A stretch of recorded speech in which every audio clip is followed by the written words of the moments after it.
Assalamu alaykum mehman adamlar, hanımlar ve cenaplar.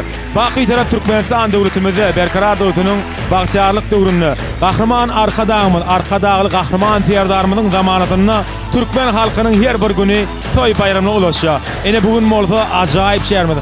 Akşam Aşgabaty bedäp duran, ýagny ýalkym toy mekanyny mehman doğun garnaşlar doýýarlar. Bugün günne ýalkym toy mekanynyň bosogatyna dur.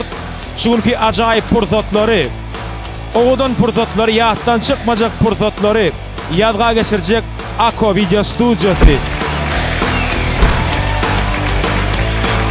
Onu näme? Häzir ýalkym toy mekanynyň içine girýär.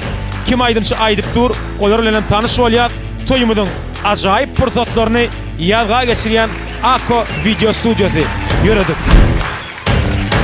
Meni mehman doğun garnaşlar doýýarlar. Ýalkym toy mekanynyň bosogatyndan girdik. Ene kim aýdymçy aýdyp dur diýsene? Elbetde meşhur aýdymçymyz. Tolga Soğulu'ydu, yaşamlı. Ako Video Studio, yani Ako Production. Oğudan pursatlar geçip ötür, tuğra ajam oldu. Oğudan aydınlar bilen.